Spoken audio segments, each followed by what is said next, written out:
Hi friends, Ayyanar துணையில் அடுத்து சுவாரஸ்யமாக நடக்க போகிற நிகழ்வுகளை பார்க்கலாம். வாங்க வீடியோக்குள்ளே போகலாம். நம்ம சேனல் இப்போ தான் பார்க்குறவங்க சப்ஸ்கிரைப் பண்ணிக்கோங்க. வல்லவன் வெளியில் எங்கேயோ கிளம்பி போயிட்டாங்க.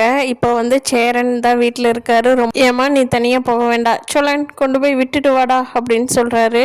சரின்னுட்டு அவர் முகத்தை சோகமாக வச்சுக்கிட்டே மனசுக்குள்ளே சந்தோஷப்பட்டுக்கிட்டு நிலாவை கூட்டிகிட்டு போகிறாங்க.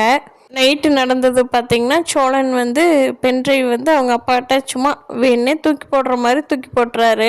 கண்டிப்பாக அவங்க அப்பா அது ஒரு பெரிய ஃப்ரேமாக பண்ணி அடுத்த நாள் கொண்டு வந்து வீட்டில் நடுகாலில் பெருசாக மாட்டியிருக்க போகிறாரு. இப்போ சோழனும் நிலாவும் வீடு பார்க்க போயிருக்காங்க இல்லையா.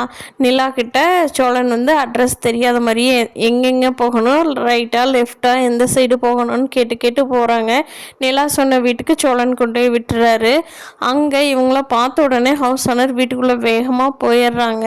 நிலா உள்ளே போய் சார் சார்னு கூப்பிட்றாங்க. உள்ளே போனவர் வெளியே இந்தாம்மா உன்னுடைய டோக்கன் அட்வான்ஸ், என் ஒய்ஃபோட தம்பி பையனுக்கு இந்த ரூம் வேணும்மா, அதனால் நீ வேறு பக்கம் போய் வீடு பார்த்துக்கோமான்னு சொல்லிட்டு வேகமாக கதவை லாக் பண்ணிவிட்டு வீட்டுக்குள்ளே போயிடுறாரு. நிலாவுக்கு இப்போ என்ன பண்ணுறதுனே தெரியல. என்ன பண்ணலான்னு யோசனை பண்ணிகிட்டு இருக்காங்க. அப்போ சோழன் இருந்துக்கிட்டே, ஏனுங்க வாங்க நம்ம வீட்டுக்கே போகலாம், நான் உங்களுக்கு சர்டிஃபிகேட் ஏற்பாடு பண்ணி கொடுக்குறேன்னு சொல்லியிருக்கேன் இல்லையா, நான் உங்களுக்கு சீக்கிரமாக சர்டிஃபிகேட் ஏற்பாடு பண்ணி கொடுத்து கண்டிப்பாக வேலையும் வாங்கி கொடுக்க போகிறேனுங்க. நீங்கள் நம்ம வீட்டில் இருந்தே பல்லவன் சொன்ன மாதிரி ஜம்முன்னு வண்டி ஓட்டிகிட்டு வேலைக்கு போயிட்டு வருவீங்க.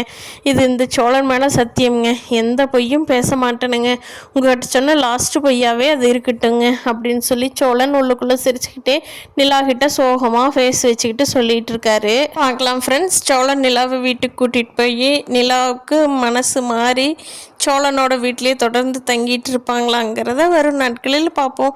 இந்த வீடியோ பிடிச்சிருந்தா லைக் பண்ணிக்கோங்க. தேங்க்யூ.